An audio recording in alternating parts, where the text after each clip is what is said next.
E os esforços do Alexandre de Moraes estão voltados a esse objetivo. A inelegibilidade do Eduardo Bolsonaro e o impedimento a que ele concorra a presidente em 2026. O intuito do sistema é, obviamente, buscar qualquer maneira possível de tornar o Eduardo Bolsonaro inelegível. Não há a menor dúvida acerca desse fato deles temerem o Eduardo na presidência do Brasil. E é por isso que há um mês, em 23 de setembro, o PT entrou com uma ação contra o Eduardo no Conselho de Ética da Câmara dos Deputados por quebra de decoro parlamentar. E sobre quebra de decoro parlamentar, eu acho que o PT conhece bastante. Afinal, é do partido deles, o deputado José Guimarães, detido no aeroporto de Congonhas em 2005, com milhares de dólares dentro da cueca. Mas, naquele momento, o PT não entendeu que aquilo seria uma quebra de decoro parlamentar.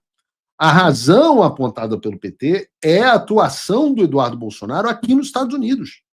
Segundo eles, o Eduardo tem se dedicado de forma reiterada a difamar instituições do Estado brasileiro, com especial virulência contra o Supremo Tribunal Federal e seus ministros, além de, abre aspas, buscar influenciar autoridades do governo estadunidense.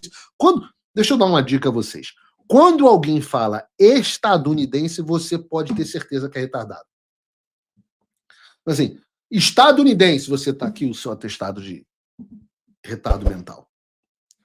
Então, influenciar autoridades do governo estadunidense a imporem sanções contra integrantes do STF, da PGR, da Polícia Federal e represálias investigações que envolvem seu pai e correligionários. Essa, então, seria a razão pela qual o PT pediria a cassação do mandato, pediu a cassação do mandato do parlamentar Eduardo. E lembre-se que a cassação de mandato por parlamentar por quebra de decoro é uma situação que... Por que isso é importante? Porque ela geraria inelegibilidade por 8 anos. E aí você faz as contas e entende que o objetivo era, mais uma vez, tornar Eduardo Bolsonaro inelegível. E é interessante, eu volto a dizer, interessante que o PT considere isso quebra de decoro parlamentar e peça que o Eduardo seja condenado à perda de mandato. Ora, não foram os advogados do Lula que foram ao Reino Unido buscar apoio internacional contra as decisões do Tribunal Regional Federal da 4ª Região? Não foi o agora ministro, na época advogado do Lula, Cristiano Zanin, que acionou o Comitê de Direitos Humanos da ONU contra as decisões de um juiz federal brasileiro? Não foi a Gleisi Hoffmann, a ex-presidente do PT, que gravou um vídeo para Al Jazeera pedindo apoio dos árabes para libertar o Lula e anular uma decisão soberana da justiça brasileira? Nessa época não tinha soberania, não tinha... Isso não era considerado abolição violenta do Estado de Direito. Não era coação, não era quebra de decoro parlamentar. As pessoas acham que você tem memória, que vocês nasceram ontem, que a memória das pessoas é ruim. Mas a internet lembra de tudo. E a boa notícia, tem uma boa notícia aqui, é que nós não fomos os únicos a ver o real intuito do PT.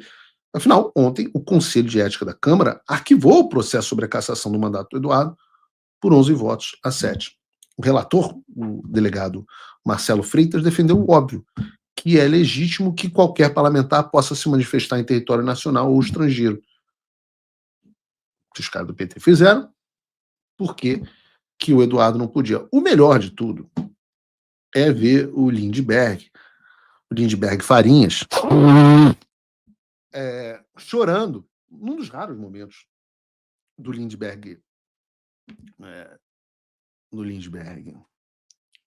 Momento Lindbergh.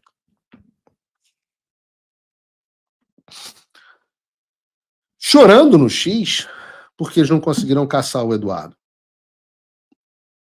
Segundo ele, já foi iniciado o processo de recolhimento das assinaturas necessário para recorrer à decisão do Conselho de Ética e levar à votação ao plenário da Câmara. Mas eu não sei, Lindbergh. Quando eu vejo você fazendo esse tipo de coisa, eu sinto que algo não cheira bem. Algo não cheira bem, viu, Lindbergh? Eu tenho a leve impressão que vocês não ganharão a votação no plenário. Esgotada a via da Câmara dos Deputados, a via que parece, portanto, restar é a mesma via que nós tratamos ontem aqui, que é utilizada França, que é utilizada na Colômbia, e a gente tratou longamente sobre isso ontem, que Bolívia, que é utilizada nos Estados Unidos, que o Christopher Landau, inclusive, citou isso, e que é utilizada no Brasil. Vocês não conseguem derrotar os candidatos nas urnas, têm pavor da vontade popular, têm pavor do povo escolher Eduardo Bolsonaro, porque seria uma liderança que manteria o Brasil nos rumos por décadas e décadas, então vocês recorrem à via judicial. E os esforços do Alexandre de Moraes estão voltados a esse objetivo. A inelegibilidade do Eduardo Bolsonaro e o impedimento a que ele concorra a presidente em 2026. Neutralizaram o pai deixou o filho como sucessor, como verdadeiro sucessor, e Alexandre está desesperado para tentar fazer isso valer. Não está bom o prognóstico, Alexandre. Não está bom o prognóstico. Pela via judiciária está difícil, porque Eduardo foi sábio e veio para os Estados Unidos, e pela via da Câmara foi para o espaço. É difícil quando. É bem mais difícil, eu sei, Alexandre, é bem mais difícil quando o seu adversário não faz acordos caracu a todo momento.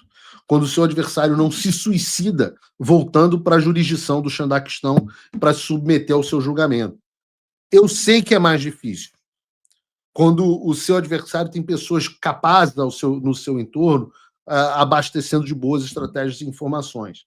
Sim, que você não está acostumado. Você passou 4, 5, 6, 7 anos jogando o jogo contra alguém que facilitava o jogo para você. Não é mais o caso. A vida agora será dura. Se você chegou até aqui, é um bom sinal.